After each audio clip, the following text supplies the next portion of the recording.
Hi everyone, my name is Whitney and I am a dental hygienist. If you're new here, welcome. If you've been here before, welcome back. Let's talk about tea and teeth.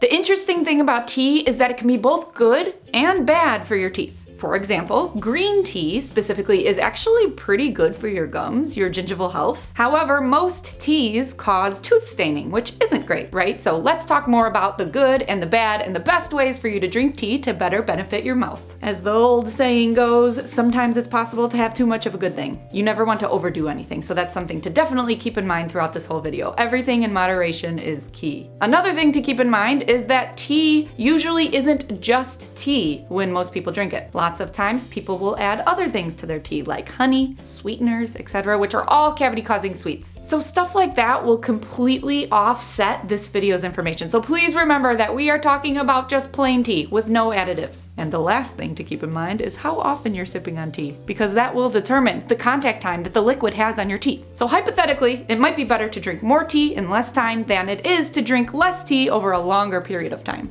The matrix of green tea. Green tea specifically contains natural antioxidants, which actually helps combat inflammation, such as swollen red gums. There are also certain compounds inside of the tea leaves that aid in healing and reduce bacteria levels. There have been some awesome studies that I read about where those who drink green tea each day had better gum health compared to those who did not. Everything from the attachment level of their gums, pocket depth, to bleeding was analyzed in these studies, and since periodontal disease contributes to tissue detachment and tooth loss, it was suggested that the anti-inflammatory benefits of the green tea were thought to aid in the deterring of this common oral infection of the gum disease. So that's cool. And if you are someone who frequently experiences bleeding when you brush or floss, or you know that you struggle with gum disease, drinking more green tea could potentially reduce your risk for chronic gum disease, of course, in addition to getting routine dental cleanings and proper home care of brushing and flossing. Some dentists also recommend sipping on green tea after oral surgery because of how it helps accelerate wound healing and limits bleeding. And also, it's not uncommon to hear dentists recommend using tea bags to soothe sore gums after a dental extraction or a gum graft. But it's still so awesome to report that something other than water might actually be good for your dental health. If you've been following along on my dental videos here, you are used to probably hearing me say this is bad for your teeth and that is bad for your teeth. Not many fun things are good for your teeth, so this is fun for me. Go green tea. And before we go, I have a few more things to tell you. Interestingly enough, green tea may also contribute to preventing cavities. I know we keep talking about the gums, but the antioxidants in your green tea may also impact the pH of your saliva and any plaque in your mouth, helping neutralize acid levels that are responsible for forming cavities in the first place. Preventing bad breath. Just like bacteria can cause cavities, it can also be responsible for bad breath. And since green tea helps kill microbes in your mouth, it can also help you better control any foul odors you might be concerned about. Just remember, you'll also need to get in there and physically clean them off too. A tongue scraper, toothbrush, floss, etc. Green tea does not replace brushing and flossing. Obviously, I don't want anyone to get it twisted. And lastly, oral cancer. In addition to healthier teeth and gums, drinking green tea could also potentially lower a person's chance of developing oral cancer. Some of the polyphenols inside of the green tea are actually proven to impede tumor cells. For that reason, some experts recommend frequent green tea drinking to limit the chance of developing cancer in general. But while we're on the topic, it's also important to note that some health experts have reported drinking both green and black tea might be counterproductive when treating specific diseases, such as prostate cancer. So it's not necessarily good to drink in every single situation. And on that note, one more negative thing before we go. As we know, the biggest side effect of tea on your tooth enamel is staining. Sipping on it fairly frequently will lead to tooth discoloration, sometimes even worse staining than from coffee. So make sure you're avoiding it if you're trying to whiten your teeth. Another way to limit tooth stain from tea is to simply rinse with water immediately afterward, or try to drink through a straw. In all, green tea, it's an all-natural drink that offers lots of health benefits for your mouth, but drinking it in the wrong way, like adding sweeteners or sipping on it all day long, will definitely impact your smile in a negative way. So try to avoid unnecessary sweeteners and try to drink it in a specific time frame as opposed to sipping on it all day long. Thank you all for watching. I hope this video helped you. Please like and subscribe and turn on your notifications if it did. Until next time, I'll see you on Instagram at Teeth Talk Girl. Peace, love, and teeth.